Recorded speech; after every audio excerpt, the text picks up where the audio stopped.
ஒரு அழகான காட்டுல ஒரு பெரிய மாமரம் ஒண்ணு இருந்துச்சு. அந்த மாமரத்துல நிறைய மாங்காய்கள் காய்ச்சி இருந்தது.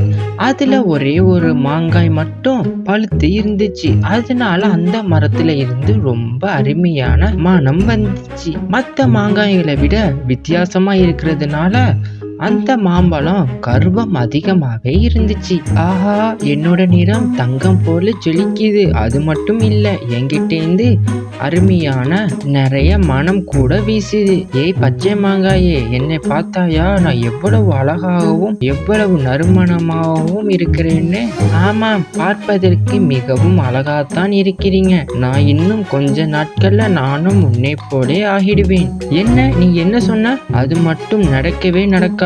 யாரும் என்னோட அழகிற்கு வர முடியாது. என்னை போன்று நறுமணங்களையும் வீச முடியாது. அப்படி அந்த பழுத்த மாம்பழம் தன்னை பத்தி பெருமையா பச்சை மாங்காயிடம் சொல்லிட்டு இருந்துச்சு. அதே நேரத்துல பீட்டிங்கிற ஒரு கிளி தன்னோட 2 குழந்தைகளோட அந்த காட்டுல வாழ்ந்து வந்துச்சு. அருமையான நறுமணம் வீசுகின்றது.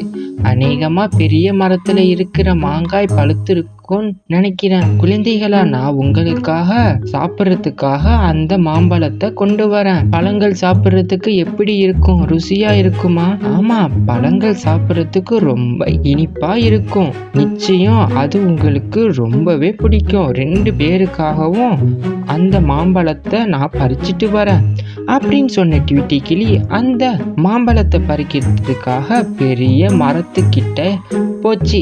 அடடா, இந்த மரத்துல ஒரே ஒரு மாம்பழம் மட்டும் பழுத்து இருக்கே. சரி, மற்ற பறவைகளை வந்து இதை எடுக்கிறதுக்குள்ள நான் இதை எடுத்துட்டு வீட்டுக்கு போறேன் அப்படின்னு சொன்ன டிவிட்டி கிளி அந்த பழுத்த மாம்பழத்தை பறிக்க போச்சு.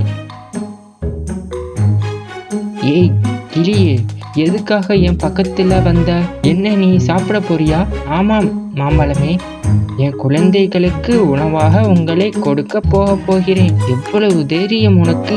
என்ன சாப்பிட போறேன்னு என்கிட்டே சொல்றியே? இவ்வளவு அழகாகவும் இவ்வளவு நறுமணமாகவும் இருக்கிற என்னை நீ சாப்பிட போறேன்னு சொல்ற?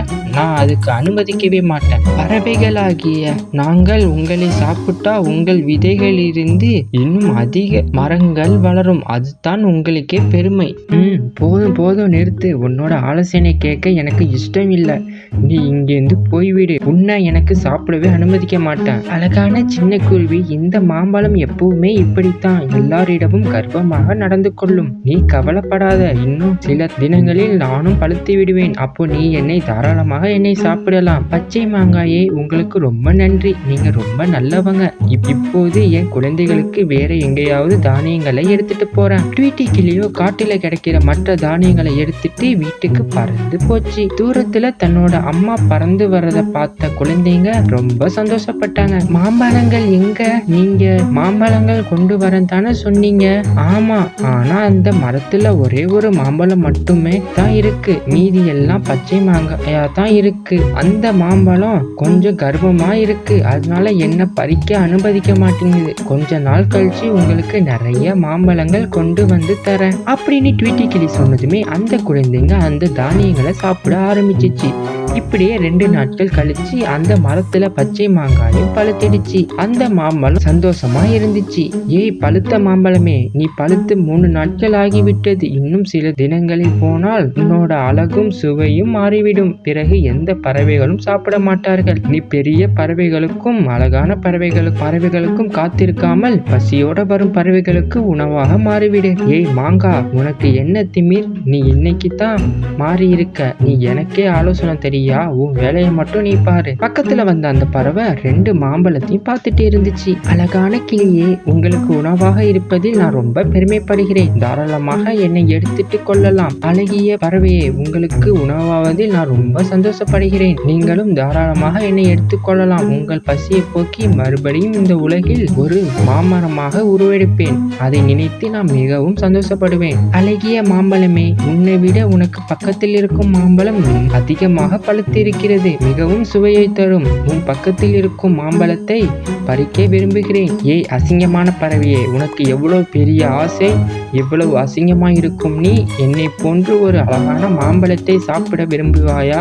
மரியாதையா இங்கேருந்து ஓடிவிடு. பறவையே, அந்த மாம்பழம் பெரிய பறவைகளுக்கு மட்டுமே சாப்பிடணும்னு காத்து கொண்டே இருக்கிறது. நீங்கள் அதைவிட சண்டை போடாமல் என்னை எடுத்துக்கொள்ளுங்கள் அப்படின்னு அந்த மாம்பழம் சொன்னதுமே அந்த பழத்தை பறிச்சுட்டு அங்கிருந்து பறந்து போச்சு. என்னை போன்று அழகான பெரிய பறவை வரும் வரை நான் இந்த மரத்திலேயே காத்திருக்க போகிறேன். அந்த பறவைகள் மட்டும்தான் என்னை சாப்பிடுவதற்கு தகுதியானவர்கள். அம்மா, 3 நாட்கள் ஆகிவிட்டது. அந்த மாமரத்துல இருக்கிற மற்ற மாங்காயும் பழுத்து இருக்கும். எனக்கு மாம்பழம் சாப்பிடணும் ரொம்ப ஆசையா இருக்கு. எனக்காக மாம்பழத்தை பறிச்சுட்டு வரீங்களா? கண்டிப்பா அந்த மரத்துல இருக்க மற்ற மாங்களும் பழுத்து இருக்கும் நினைக்கிறேன். நான் இப்பவே போய் அந்த மாம்பழங்களை பறிச்சுட்டு வரேன் அப்படின்னு சொன்ன டிடி கிளி அந்த பெரிய மரத்தை தேடி பறந்து போச்சு. ஏய் சின்ன கிளியே, மறுபடியும் வந்துட்டியா? உனக்கு எத்தனை தடவை சொல்றது, உன்னால என்ன சாப்பிடவே முடியாது. உனக்கு அதுக்கு எந்த தகுதியும் இல்லை. ஏய் மாம்பழமே, இன்னும் உன்னுடைய கர்ப்பம் குறையவில்லையே. உன்னோட நன்மைக்கு தான் சொல்லுகிறேன். நீ பழுத்து ரொம்ப நாள் ஆகிவிட்டது. சீக்கிரமாக நீ ஏதாவது ஒரு பறவைக்கு உணவாக மாறிவிடு. அது உனக்கு நல்லது. உனக்கு எவ்வளவு தைரியம்? எனக்கே அறிவுரை சொல்றாயா? இங்கேருந்து ஓடிவிடு. நீ சாப்பிட அனுமதிக்கலனா என்ன? இந்த மரத்தில் உள்ள எல்லா மாங்காய்களும் பழுத்து விட்டது. நான் அதை கொண்டு போகிறேன் அப்படின்னு சொன்ன டிடி கிளி அந்த மரத்துல இருந்த மத்த மாம்பழத்தை எடுத்துட்டு அங்கேருந்து பறந்து போச்சு. அப்படியே அந்த அழகான மாம்பழம் தன்னை உணவாக்க பெரிய பறவைகளுக்காக காத்துட்டு இருந்துச்சு. அது மட்டும் இல்ல, தன்னை சாப்பிட வர எல்லா பறவைகளையும் மனதை காயப்படுத்திட்டு இருந்துச்சு. மற்ற பறவைகளும் அந்த மாம்பழத்தை பறிக்காம மற்ற மாம்பழத்தை பறிச்சுட்டு போனாங்க. கொஞ்ச நாட்கள் அந்த மரத்துல மற்ற மாம்பழங்கள் எல்லாத்தையும் பறிச்சுட்டு போயிட்டாங்க. அந்த கர்ப்பம் வாய்ந்த மாம்பழம் மட்டும்தான் அந்த மரத்துல தனியா இருந்துச்சு. என்ன இது? இந்த எனக்குன்னே ஏத்த எந்த பறவைகளும் இல்லையே. நான் சாப்பிட்றதுக்கு தகுதியான பறவையை எப்பத்தான் வரும்னு தெரியல அப்படின்னு அந்த கர்ப்பம் வாய்ந்த மாம்பழம் தனியாக பேசிட்டு இருந்துச்சு. அந்த நேரத்துல காட்டுல வெயிலோட தாக்கம் ரொம்ப அதிகமா ஆயிட்டு இருந்துச்சு. அந்த வெயிலோட வெந்ததுல அந்த பழுத்த மாம்பழம் கொஞ்சமா அழுகிய நிலை ஆக ஆரம்பிச்சிச்சு. கொஞ்ச நேரத்திலேயே முழுவதுமாவே அழுகி போயிடுச்சு. ஐயையோ, என்னோட அழகுக்கு என்ன ஆச்சு? நான் இப்படி ஒரு அசிங்கமான மாம்பழமா மாறிவிட்டேனே. இனிமேல் எந்த பறவைகளும் என்னை சாப்பிட மாட்டாங்களே. அதே நேரத்துல ஒரு பறவை பறந்து போயிட்டு இருந்துச்சு. அதை பார்த்த கருவம் கொண்ட மாம்பழம் ரொம்ப சந்தோஷமாகிடுச்சு. ஏய் பறவையே, இங்க வா, சுவையான மாம்பழம் இருக்கிறேன், என்ன வந்து சாப்பிடு அப்படின்னு மாம்பழம் கூப்பிட்டதுமே அந்த பறவை அந்த மாம்பழம் பக்கத்துல போச்சு. இவ்வளவு அழுகி போன மாம்பழம் நல்லாவே இருக்காது, சாப்பிட்றதுக்கு எனக்கு இஷ்டமே இல்லை அப்படின்னு சொல்லிட்டு அங்கேருந்து பறந்து போச்சு. கொஞ்ச நேரத்திலேயே மாம்பழம் கீழே விழுந்துச்சு. பிறகு அந்த அழுகி போன மாம்பழத்துல புழுக்கள் வந்து அந்த அழுகி போன மாம்பழத்தை முழுவதுமாவே சாப்பிட்டுடுச்சு.